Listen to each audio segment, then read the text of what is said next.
Matt, go ahead and tease us with the numbers for this next one, and I think I start us off, right?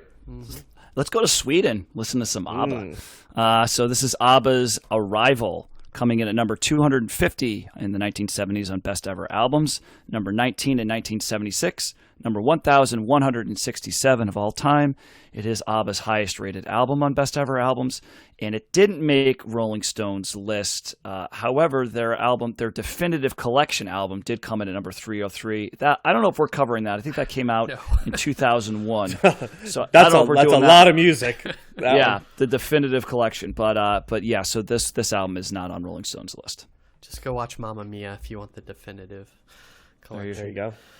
Well, I try to go out of my way on these segments, guys, to not go with the easy narrative, right? But this is one where it's so hard not to, because this album at its core is the synthesis of a pop album. It is like the most pop album we probably have listened to on it is designed to be mass consumed. It is designed to have no guile. It's designed to just be something that hopefully makes you sing and I think bring a smile to your face. Now, that's not to say the songs are, not well written, right? And total lightweight confectionery stuff. They talk about, heartbreak and growing up and stuff like that. So there's some heft to these songs, but boy, like this is the definition of a pop album, like a sunny pop album. It's a harbinger of musical sounds to come in pop music. One thing that's also really interesting to me about ABBA too is just the fact that these are people with clearly European sensibilities, but singing in English. It's such an odd dynamic in that you see people make English language albums, but I almost feel that you always get a synthesis that, yes, they're speaking English, but it's really this album from this other country. Where ABBA always strikes me as, here's these people that are definitively from another country, but they're sort of representing a nationless, almost like cultureless pop. That I keep going back to it, but like it's that Scandinavian pop that sort of seems detached from the musical traditions of other. It's not to say you can't find elements of R&B and pop and rock in what and even classical in what they're doing, but it just seems like it comes from another planet. This rock, planet pop, and it's just Swedish aliens. Sweet. It's kind of like it's from this other realm, and I feel like pop music to some degree has had a Scandinavian influence really ever since, right?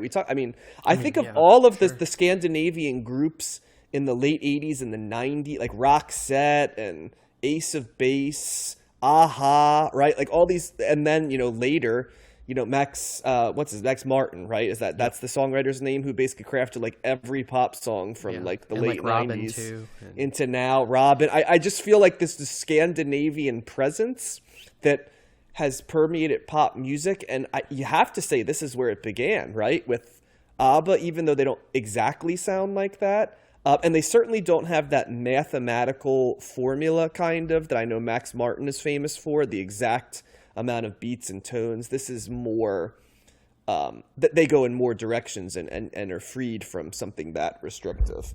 I thought I was going to say that this reminded me of a variety of things that came in the late 70s, like sort of the disco sound or modern pop music. But ABBA's kind of ABBA. They're their own thing. And I think that was realized later with Mamma Mia, that there's like this uniquely sort of, emotional connection people get with ABBA that's part like heartbreak. And because the story of Mamma Mia is like this real sad, almost kind of complex storyline, but it's just lined with all of these shimmering pop songs. But there were, Dancing Queen's a an absolute classic, right? I mean, pretty much everybody knows that. It's as much a classic in its form as Carry On My Wayward Son is in its form, right? I thought When I Kissed the Teacher was such a bizarre song to start off the album, both lyric, like that's the thing too. These songs are about all kinds of different stuff. You've got When I Kissed the Teacher, which is basically about like a schoolgirl who I think has the crush on the teacher, right? Yeah. And basically without like basically I don't want to say seduces the teacher, but basically, you know, is very happy. Yeah, he was caught off guard. I think he was caught. That's what I'm saying. She basically went up and said, "I'd like to kiss the teacher." So I don't know if that's like lost in translation. But it wasn't like, "Oh, the teacher seduced." It was like, "No, I'm gonna go," you know, not make out, but kiss the teacher because I feel like it, and you know, stuff like that. And then Dancing Queen comes, and then you've got like Dum Dum Diddle, which is just like in a tradition of nonsense pop, you know what I mean, lyrically. Then that Money Money Money song comes in, which has its own. It's such an earworm that gets in there. And then Fernando shows up later, which has its own time. And then a Hawaiian song I think it's called Happy Hawaii. That sort of, you know, it's like I kept thinking of that Kinks song, you know, that the Hawaiian Vacation song, but it's not really like that. Boy, was this all over the place. You know, I'm gonna give this a recommend because it put a smile on my face. It just, I don't know, man. There's just something about ABBA which is just highly appealing, like in its own way. You could always tell why they sold a zillion albums. Sometimes you just want to listen to pop music for pop music. I also listened to this right in the middle of the albums this week, which was a great place to listen to it because I think somebody said palate cleanser earlier, and I didn't necessarily need it to be cleansed, but it certainly is a palate cleanser in the way that eating like an extremely sweet piece of chocolate is after like a rich meal, and that's what I would describe this as. So yeah, I like this. I did. I have to say, thumbs up for this one for me. Is it going to be in my like top albums of the 70s? No, but did I enjoy it? Sure. Yeah. I wanted to like this more than I did. I'm kind of in the middle. I didn't dislike it. I think where it really hit, because I love pop music. I love great melodies, and there's a lot of great melodies in here. There's you know, the vocals are, you know, very pleasing. There's some, you know, obviously a new Dancing Queen. I've always loved that song. I guess it's considered disco. It's always in the back of my head as being like, well, this is considered a disco song. If it is, it doesn't feel like a disco song though. But it always seems like it gets lumped in with other disco type songs. Yeah. But anyway, I've always liked it. I think that the chorus is very catchy. It's just a very, you know, good song. I like the orchestration in it. You know, other songs that stuck out to me, echoey, that's another thing. Everything is the reverb, whatever they're doing in their production studio is just really turning up the echo effects, you know, up to 11. It's just, you know, it's very much a part of their sound. I thought Knowing Me, Knowing You was a good song. I like that there's like a 12-string guitar element on that I liked. I think that's secretly the best song on this album. It just stood out. It had a good guitar riff, which, you know, there's not a whole lot of this album's not going to be known for guitar riffs, but there was an interesting one on there. I thought it was simple, crisp, and crisp production, but also very melodic. Why Did It Have to Be Me? You know, has this blues beginning, which you know, and also kind of country. There's a little bit of country element there, which was kind of a surprise. You know, kind of midway through the album, and you know, and a saxophone solo. So they're throwing in different elements. It's not all this like, you know, overly. You know, it's not all kind of in the same genre, although it's all pop, but they're throwing things out there. Fernando's a song I knew as well, which I've always liked, and Happy Hawaii. I love the ending of the album. That was kind of a fun ending to the album. But I think where I was negative on this was just sometimes it just seems, all right, it's too much. Like John, you said, it's like eating a really rich piece of chocolate cake, and sometimes the richness or I wouldn't is say too rich. I wouldn't say rich. I'd say really sweet. Sweet. Okay. Well, I would throw rich in there because sometimes it just seemed too much. It seemed that the production was, all right, ease off the gas a little bit here with some of this stuff. I hear what you're saying. Yeah, that's what I kind of meant by the sweet. You know what I mean? Because rich to me is like denser. Sweet is sort of like sometimes like, whoa, that's so sweet. You know? Yeah. It's just either way, you know. It seemed too much at some points, and it could have. I think this album would have been a little bit better served with a little bit more variety in that and the production of it, because it's a little bit much. And There was some schlocky stuff on here. There's a little dopey like that Dum Dum Diddle. You mentioned that, John. That kind of the adjective I used there was dopey, and I said I bet McCartney would love this. Was kind of like like that seems like a song that he would just be up his alley. So a little cheesy. Money, Money, Money. I didn't like. Halfway through, I'm thinking, do I like this? And my conclusion was at the end, I don't think I do. Like money, that's why. Money, Money. I don't like money. It's what, It's a rich man's world. Yeah. And it seemed a little Queen-esque to me, actually. That's parts of that song seemed a little bit like some Queen stuff going on. So I think there's elements of this record that could line up for a very fun experience, because I love a good pop album, like just a bubblegum cheesy kind of like really well constructed pop album. To me, there were some elements on here. It just seemed like it was a little too much. It's my thought on one listen, and not knowing most of these songs, so that might change, because I think I was just taken aback by how upfront all that stuff was in that production. So I might need more listens. So I'm kind of in the middle on this. I'm not going to go trending down. I'm going to go in the middle. And with maybe some more listens, but there's certainly some moments on here, and there's definitely some interesting song construction, melodies, catchy hooks, but there's other times where it's just like woof. So it's kind of up and down. So I'm going to go in the middle. Yeah. So Josh, before you do your part, are you going to watch the 1977 drama documentary ABBA the Movie for Josh's Movie Corner? I did not know that existed. I hadn't looked at. At the end, we'll talk about that a little bit, but I don't want to step on your stuff, Josh, so go ahead.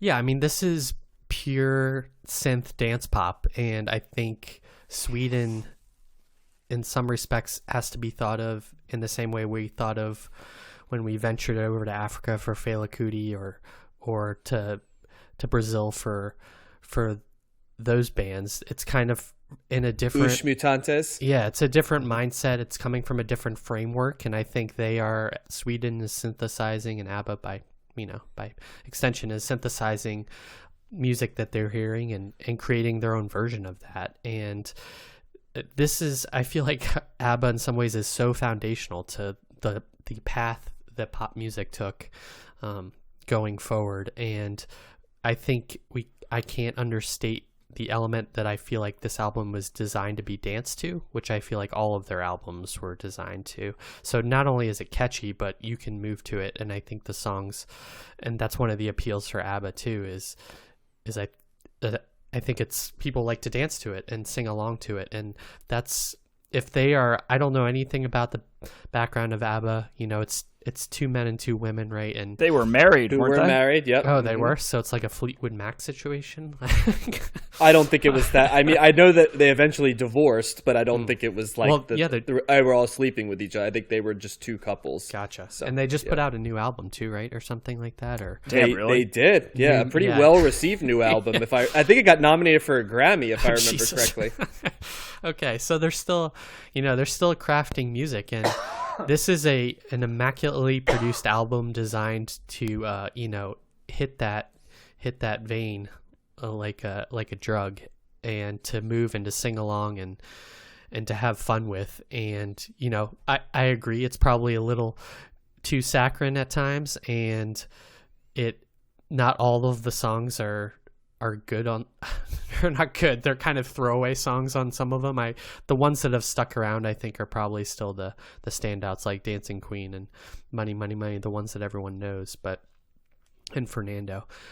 But songs like Tiger, which you didn't mention, and they have a slower love song, My Love, My Life. I think they're just all making music as accessible as possible to as many people as possible. And the songcraft here must be good, because in some ways, like, you remember the songs and you remember the melodies to some of them. And I think that's the hallmark of a good song on some level. Well, it probably helps to explain like who ABBA were a little bit here, which I'm sure some people are going nuts that we sort of went over that. So it's 4 different people, right? And one thing to know about them is they're all sort of pros in their own way. Like Benny Andersson was a member of a popular Swedish pop rock group, the Hep Stars, that were known as the Swedish Beatles. So, I mean, he had chops, Sweetles. right? Yeah, the Sweetles. I like that. Bjorn Ulvaeus, and I apologize in advance to anyone listening if we butchered the names. I think even if I were told some of them, I think I may not get them right, but I'm pretty sure Bjorn Ulvaeus, he was a member of the Hootenanny Singers, which was a Swedish folk skiffle group, guys. So that's an interesting one. So right there. Annie Frida Lingstad. She worked with various dance bands and worked in a jazz-oriented cabaret style. She also won a national talent competition in singing in the late 60s. And Agnetha Faltskog was also a member of a dance pop. So these are pros, right? It's almost like when they put together those like all-star pop groups. So they're like a Swedish supergroup? Is that what you're saying? They kind of are, and they all kind of got there. The other thing that I don't think that some people know is that they were the first group to ever win that Eurovision Song Contest. Oh, okay, that makes that's so how much ABBA became ABBA. They Yes. did a song called Waterloo in 1974. I shouldn't say they were the first. They were Sweden's first winner of the Eurovision Song Contest. So in 74, they won it with a song called Waterloo, which later was called the best song in the competition's history, which of course it was. It's freaking, who else was popular? You know what I mean? Like, it has to be an ABBA song, right? And then, they married. Their personal lives, it says here, suffered, which I can imagine, and actually both marriages collapsed, but they maintained, in true, like, what I think of as like Scandinavian style, like a friendship and respect, to the point where they're releasing albums in their mid to late 70s right now, which is pretty remarkable in its own way. But there's a little bit, guys, of why you might hear the polish. These are not just random people, who figured it out. Like, these were like teen, studs kind of in Sweden with production and musical backgrounds that clearly had like sensibility. And then before this ever came out, they were like, winning Eurovision. So they were the Swedish Ace of Base. There you go. Well, isn't Ace of Base from Sweden? Yeah. Oh yeah, they are. Yeah. They're the 90s. Where did that come from? Like, Matt, they're the Swedish Ace of. That's like saying they're like the I don't know, the American REM or something, or Irish U2. Like, yeah, of course they are. Yeah, Swedish Ace of Base. Yep. Same. There you go. Same lineage type of sound, and well, that's what I said earlier. It's like they're the forefathers, of that. So we named a lot of Scandinavian groups. We mentioned AHA. We mentioned Robin, Roxette, Ace of Base, the Max Martin stuff. I guess they don't sound like this on most of their stuff, but the Cardigans would be there. Anybody else from? Is Denmark part of the? Is that considered Scandinavia, or we just it is? Sigur Rós, aren't they? Ravenette. Or okay, not just another Scandinavian bands now. Sigur Rós. I'm just saying you said the Scandinavian history, right? Sigur Rós is from Iceland, so I don't know if is that. Okay. That's not that doesn't count. No, it is. So Iceland is Scandinavian. Oh, then the Sugar Cubes and Bjork count then too. So that's far away. Now, none of those groups that we've just mentioned right there sound in this pop tradition, so we're veering off. The Hives, okay. And There's all a that, lot of death metal. Too. I was just going to say a lot all of that, death metal, especially in Norway. That's where Lars Ulrich is from. Yep. So there we go.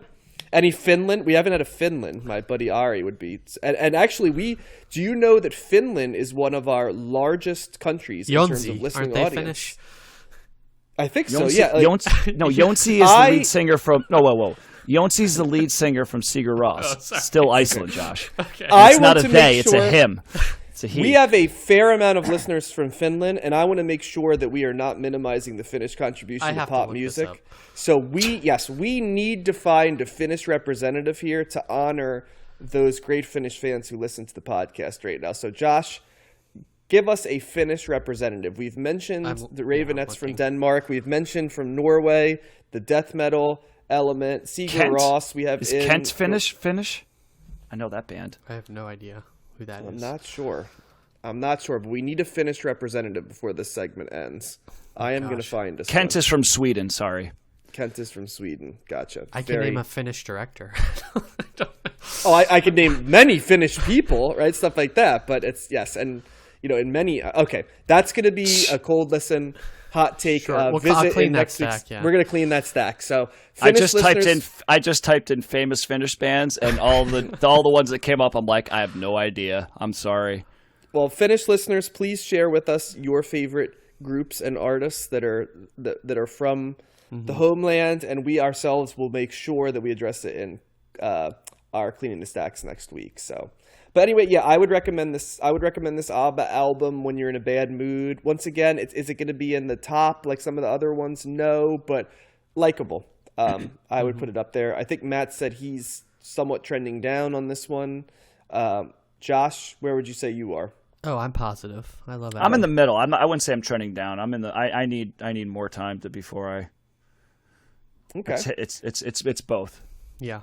Well, we haven't had many hot takes this week. I don't know if we're just a friendlier mood or All right, ABBA sucks. How about that? No. We don't want to be fake. But